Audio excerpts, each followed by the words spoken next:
যে আল্লাহ তাআলা কোরআন হাদিসে বলছে যে পৃথিবী ধ্বংস হওয়ার আগে হলো জামাত একবার না একবার ক্ষমতায় আসবে, এটা কোরআন হাদিসের কথা। আর আপনি যদি কোরআন হাদিস না মানেন তাহলে তো এটা আবার হয়ে গেল আবার অন্য রকমের। কোরআন হাদিস মানতে হবে, কারণ আমরা মুসলিম। আচ্ছা শুনছেন, যে দলের লোকেরা দলের প্রয়োজনে কোরআনের আয়াত বানাইতে পারে, এরা কি সাপোর্ট করা যায় কিনা, এরা বিরুদ্ধে মন্তব্য করা লাগে কিনা? আমি যখন ওদের বিরুদ্ধে মন্তব্য করি, ওদের কলিজার মধ্যে আঘাত লাগতে যায়। প্রত্যেকটা দলেরই ভালো মন্দ লোক আছে, প্রত্যেকটা দলের ভালো লোক আছে, মন্দ লোক আছে। তো এই দলে কি ভালো লোক আছে না?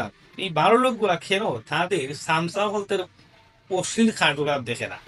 এই আমরা যখন এই নিয়ে মন্তব্য করি, সোশ্যাল মিডিয়া পোস্ট করি, ভিডিও করি, তখন ওই সকল দলের সামসা বলতে ইয়া আমাদের পোস্টের মধ্যে মন যা চায় তা আক্রমণ করে।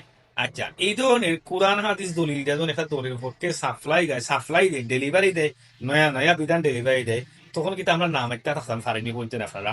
আচ্ছা, ভিডিওটি ভিডিওটি সর্বোচ্চ শেয়ার করবেন, যাতে ওই সকল সামসা বলতে গার্জিয়ান যারা ভিডিও দেখতে পারে। আসসালামু আলাইকুম।